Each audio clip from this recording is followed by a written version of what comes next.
안녕하세요. 저희는 양자물리 및 교육 원수업의 이조, 이성수, 정진성, 조민선입니다. 저희는 물리에 대한 기초적 소양이 어느 정도 갖춰져 있고, 물리에 흥미와 궁금증을 느끼는 고등학생, 그리고 물리를 더 잘 이해하고 싶어 하는 대학생들을 대상으로 하는 수업을 보여드리려고 합니다. 저희의 주제는 스핀에 대한 의문을 던지는 것인데요. 교육과정상 화학 시간까지 생각하면 굉장히 이르게 배우는 내용임에도 직관적으로 이해하기는커녕 말 그대로 이해하는 것도 전문가 수준으로 깊게 공부해야 가능한 주제인 만큼 저희와 같은 시도를 하는 것이 필요하다고 느꼈습니다. 자, 이제 본격적으로 시작하겠습니다. 우선 목차부터 말씀드리고 본격적으로 수업을 진행해 보도록 할 텐데요. 목차는 다음과 같이 서론, 본론, 마무리로 이제 구성이 되고요. 서론은 스핀이 무엇인지 탐색하게 되고 본론에서 그 탐색에 대한 답을 내리게 됩니다. 이 본론에서는 스핀의 역사적 발달 그리고 스핀의 본질적 해석으로 나뉘어 스핀을 바라보게 됩니다. 자, 이제 시작하겠습니다. 여러분, 과학 공부할 때 항상 모든 내용이 명쾌하게 이어졌나요? 글쎄요. 가끔은 나중에 알게 될 테니까 외우고 넘어가자 하고 은근슬쩍 넘어갈 때가 있죠. 지금은 이해를 할 수 없다니까 머리로 납득이 가는데 과학은 외우는 게 아니라 상상하고 질문하고 이해하는 거야 라고 했던 누군가가 원망스러워지기도 합니다. 그런 내용 중에서도 저는 이게 아마 최고가 아닐까 생각이 들어요. 바로 원자의 세계 단원이죠. 현대의 원자 모형과 전자 배치 규칙을 다루고 있어요. 고전적인 원자 모형은 간단합니다. 그냥 전기력이 있으니까 전자가 원자핵 주변을 돌고 뭐 보어라는 사람 말로는 뭐 가능한 궤도가 양자화되어 있다고 하는데 뭐 그래요. 양자역학에 대해서 몇 번 들어봤다면 뭔가 나눠져 있다라는 말은 언제든지 납득이 될 거예요. 그런데 오비탈은 좀 다릅니다. 갑자기 전자가 확률적으로 존재한다고 하고 양자수라는 것에 따라 가능한 전자들의 상태들이 정해져 있어요. 게다가 한 오비탈 안에는 같은 전자가 못 있는다면서 위-아래 방향 화살표를 그리고 스핀이라고 부르곤 했죠. 이 에너지 준위에 빠삭하셨던 분들도 이 전자들이 왜 이렇게 채워져야 하는지를 알지는 못하셨을 거라고 생각이 들어요. 계속 연습하다가 익숙해지는 게 보통이겠죠. 이 중에 나중에라도 양자역학을 배운 분들은 이제 오비탈이 어렵지는 않으실 겁니다. 물질의 파동 함수가 곧 확률 밀도를 결정한다라는 말도 다들 익숙하시겠죠. 전자도 마찬가지일 거고요.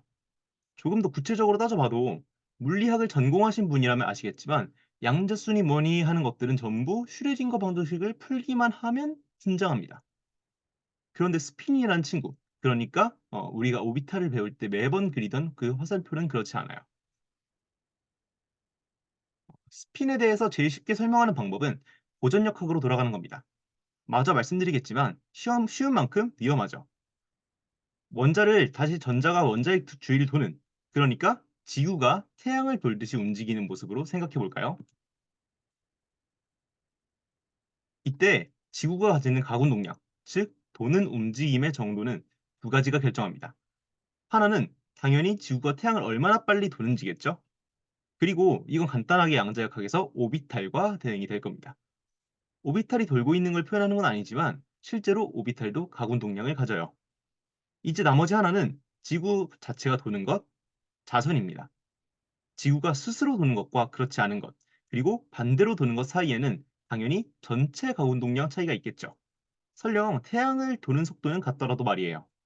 바로 이게 전자의 스핀에 해당되는 운동입니다. 꽤 그럴듯하죠? 양성자 주위를 도는 전자가 어떻게 도는지 알려면 당연히 전자의 공전도, 다전도 떠올려야겠죠. 이러한 비유는 물리학 원 교과서에서도 쉽게 발견할 수 있습니다. 뭐 이상하지 않나요? 양자역학 수업을 들은 우리는 더 이상 스핀이 회전을 의미하지 않는다는 것을 알고 있습니다. 여기에는 함정이 있습니다. 여러분, 회전 운동은 실체인가요? 허구인가요? 허구라고 대답하는 게 사실은 조금 더 합리적이에요. 돌고 있는 어떤 물체는 그 물체를 이루고 있는 점 하나하나를 다 뜯어보면 결국에는 하나의 길을 따라서 움직이는 중입니다. 결국은 회전을 따로 따지는 건 편의를 위해서이지 절대 세계의 근본이 아니에요. 이게 바로 고전역학의 이야기죠. 그렇다면 전자는 어떨까요? 전자가 도는 걸 분석하기 위해서 똑같은 짓을 해봅시다. 전자의 각 점들이 각자 움직이고 있어요. 이상하지 않나요? 전자는 더 이상 쪼개질 수 없는데 어떻게 더 쪼개서 각각의 운동을 분석하죠? 그냥 전자도 똑같이 분석하면 되는 거 아니냐 하시는 분들께는 똑같이 분석한 결과를 보여드리려고 합니다. 이 질문을 보시죠. 자, 전자의 반지름이 알려져 있네요. 그럼 이걸 바탕으로 알려진 스핀 값을 통해 전자가 얼마나 빠르게 도는지 알 수 있겠어요.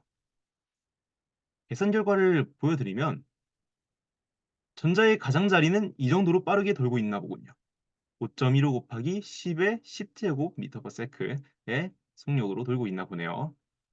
빛보다 빠르네요. 전자가 진짜 돌고 있으려면 상대성 이론을 무시해야 되는군요. 그럼 이렇게 결론 내리면 안 될까요? 전자는 자전을 안 하나 보다. 원자에서 도는 걸 분석할 때는 공전만 생각하면 되겠네. 슬프게도 그게 안 된다는 이야기가 앞으로 말씀드릴 내용의 전부라고 보시면 되겠어요. 자, 이제 우리는 스핀에 대한 이 질문들에 대답을 하려고 합니다. 전자의 회전, 스핀이라는 건 왜 필요한 것이며, 왜 각운동량과 닮았으며, 왜 넣으면 이상해지는 것이며, 그럼에도 넣는 이유는 무엇이며, 그 이상한 점을 어떻게 합리화하는가, 그리고 그 근본은 무엇이며, 그 근본을 통해서 어떻게 스핀이라는 존재를 다르게 해석할 수 있는가. 우선 스핀이라는 개념이 왜 필요했는지부터 말씀드리겠습니다. 자, 다르게 말하면 우리 눈에 보이지도 않는 스핀이 세상에 꼭 있을 것 같다라고 믿을 근거가 뭐길래 이렇게 복잡한 이야기를 시작했느냐라는 거죠. 사실 이 스핀이라는 말은 몇몇 실험으로부터 시작합니다. 미리 말씀드리자면 실험을 통해서 이 세상에 예측하지 못한 현상을 확인하고 이를 설명할 수 있는, 그리고 우리가 이미 느끼고 있는 모든 것을 함께 설명할 수 있는 세상의 모습을 떠올리는 과정 속에서 이 스핀이라는 개념이 이 세상에 있어야 말이 되더라라는 겁니다. 첫 번째로 소개드리고자 하는 실험은 제만 효과라고 불리는 실험입니다. 네덜란드의 제이만 교수는 소듐 원소의 방출 스펙트럼을 외부 자기장에 노출시켜 원소의 스펙트럼이 원래보다 두텁게 퍼지는 현상을 발견했습니다. 이후 카드뮴 원소로 비슷한 실험을 한 번 더 하며 스펙트럼이 여러 개의 선 스펙트럼으로 갈라진다는 것을 확인합니다. 그러니까 바깥에 자기장이 생기면 원소가 방출 가능한 빛 에너지가 다양해진다라는 것이 핵심이죠. 이때는 1896년으로 아직 전자도 발견되기 전이었어요. 로렌츠가 고전역학적으로 스펙트럼 선이 셋일 때의 제이만 효과를 성공적으로 분석하긴 했는데 스펙트럼이 넷 혹은 그 이상으로 갈라지는 이상 제이만 효과는 로렌츠의 이론뿐만 아니라 닐스 보어의 원자 모형으로도 해결되지 않았습니다. 보어 모형은 주양자수라고 부르는 n을 규정함으로써 고전역학에서 벗어났지만 주양자수만으로는 제이만 효과를 설명할 수 없었습니다. 이에 고전적으로는 가운동량을 질량과 속도 및 회전 반경의 곱으로 묘사하지만 독일의 조머펠트는 보어의 원자 모형에 새로운 양자수 L과 M을 추가해 정상 제이만 효과를 양자역학적으로 설명합니다. 이때 L은 가운동량의 크기, M은 가운동량의 아, 성분에 해당합니다.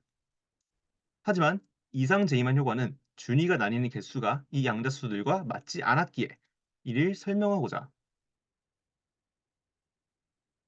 새로운 네 번째 양자수 J를 도입하였고 이를 원자 내부의 숨은 회전과 관련이 있다고 여겼습니다. 조머펠트는 1920년 이를 제시했고 곧 독일 튜빙겐대의 과학자 알프레드 란데에 의해서 전자의 가운동량과의 연관성이 조명됩니다. 이에 1922년 독일의 오토 슈테른과 발터 게릴라흐가 실험을 통해서 보어 조머펠트의 이론, 양자화된 L과 M을 검증하고자 하였습니다. 당시 가구동량 양자수가 1이라고 여겨진 은 원자빔을 이용한 것인데요. 당시 실험자들의 생각은 이러했습니다. 닫힌 고리 모양의 전류는 자기 모멘트를 가지고 이는 곧 자석과 같습니다.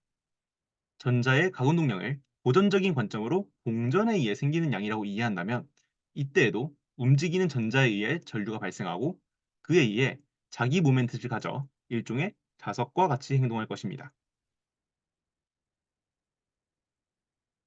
이렇게 일종의 자석이 된 원자빔을 불균일한 자기장에 통과시킨다면 무작위의 위치 분포를 갖게 될 것이나 종업 벨트가 제시한 것과 같이 가군 동량이 양자화되어 있다면, 즉 자기 모멘트가 양자화되어 있다면 원자빔이 특정 방향으로만 갈라지게 될 것입니다.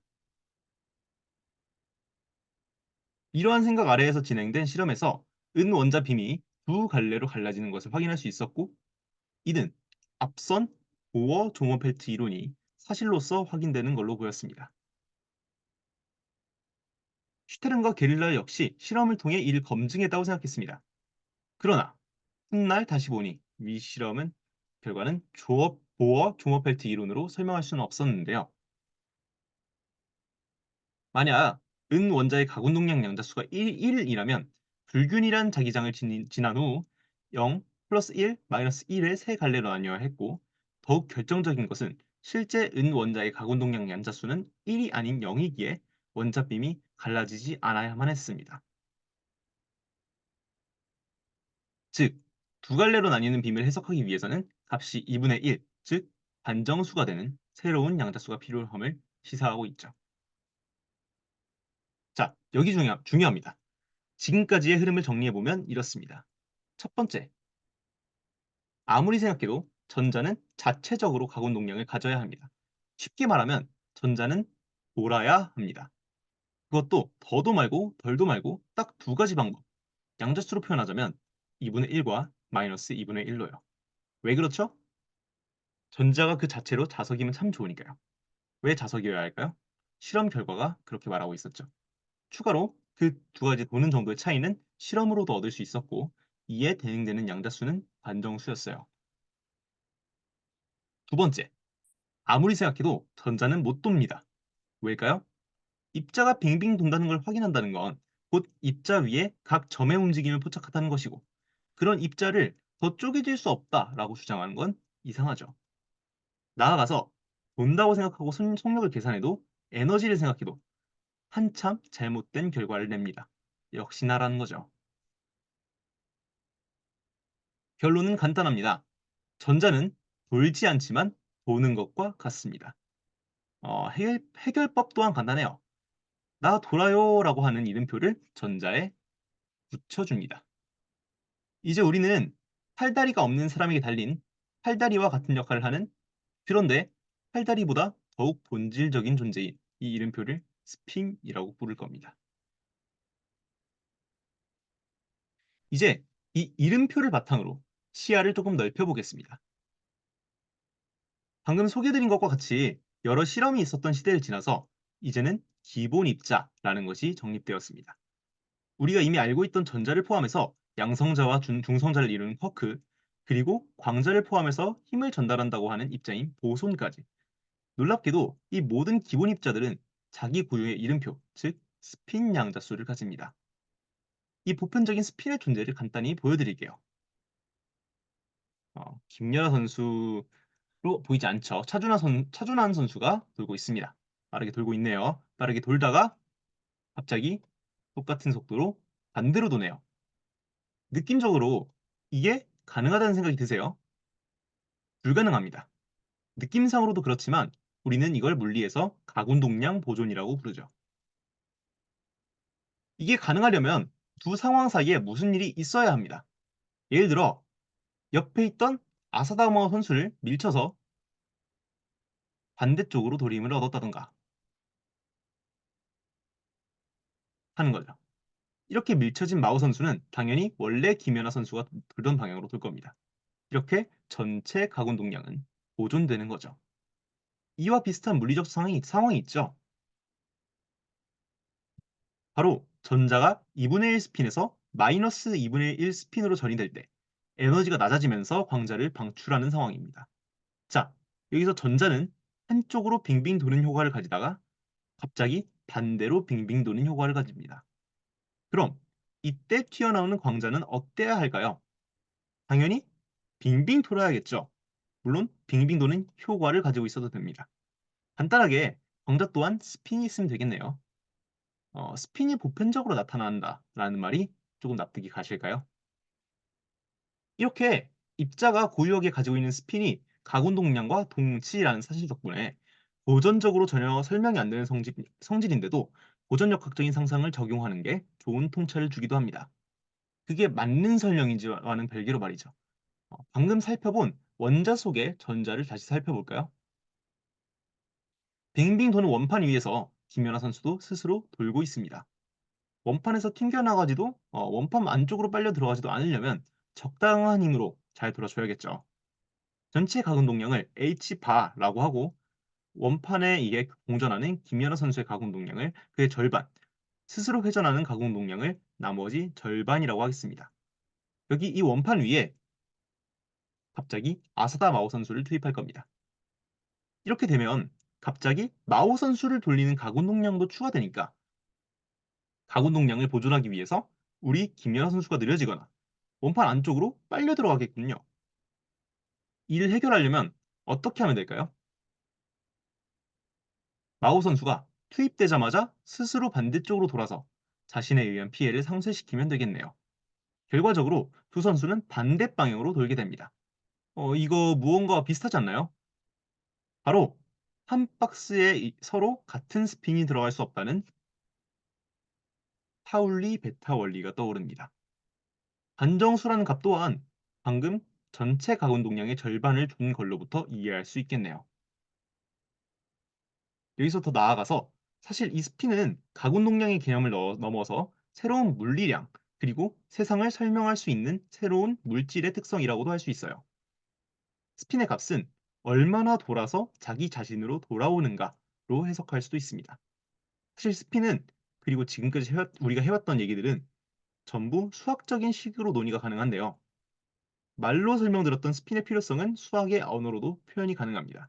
수학의 언어로 하면 스핀 2분의 1은 스칼라도 벡터도 먹히지 않는 존재죠. 스칼라는 이 스핀이 0입니다. 벡터는 스핀을 1로 보면 되죠. 우선 벡터부터 보면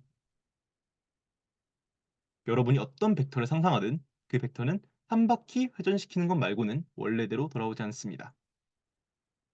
지금 이 점이 돌아가고 있는데요. 스칼라는 아무리 돌려도 똑같은 존재죠. 상상이 가시죠? 스핀 2라고 해도 이해가 되는 게 김밥 같은 물건을 생각하면 180도 돌려도 완전히 같은 모양으로 돌아옵니다. 하지만 우리가 보고 있는 전자의 스핀은 상상이 잘 안 갑니다. 한 바퀴 돌렸는데 원래 모양이 아니다? 이해하기 어렵죠.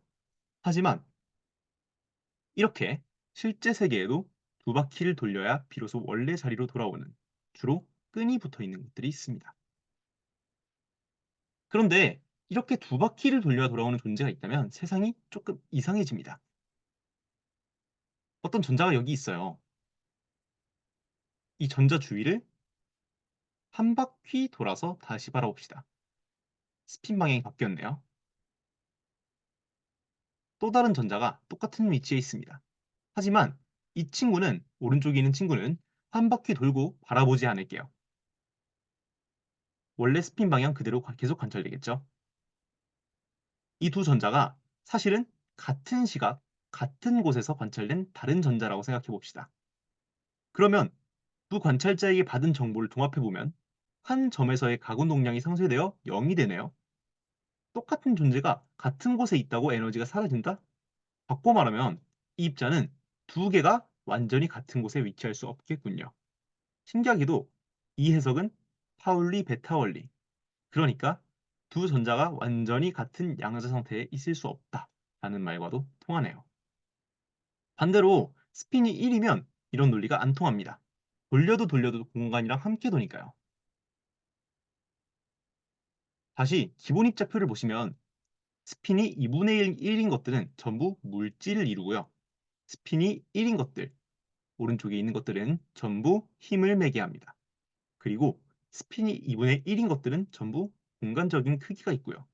스핀이 1인 것들은 크기가 없어 한 곳에 모여서 양을 나타낼 수 있죠. 소름 돋게도 물질은 크기가 있어서 공간을 차지하고 힘은 별다른 크기 없이 한 곳에서 얼마든지 큰 양을 나타낼 수 있죠. 자, 그래서 페르미온이 물질을, 보손이 힘을 이야기한다 라고 말할 수 있겠습니다. 자, 이렇게 돌지 않지만 도는 존재, 스핀에 대해서 여러 각도로 살펴봤는데요. 이제 고등학생 때 배웠던 스핀이라는 개념이 마음속으로 납득이 좀 가시나요? 이 수업을 통해서 조금 가려운 곳을 긁어주는 느낌이 들었다면 다행이네요. 하지만 아직도 조금 와닿지는 않을 거예요. 이렇게 물리에서는 모든 사람들에게 있는 상식을 부정하는 말을 하기도 하는데요. 하지만 이게 맹신이나 마법은 아닙니다. 세상을 관찰하고 그에 맞는 정답을 찾아가는 과정이죠.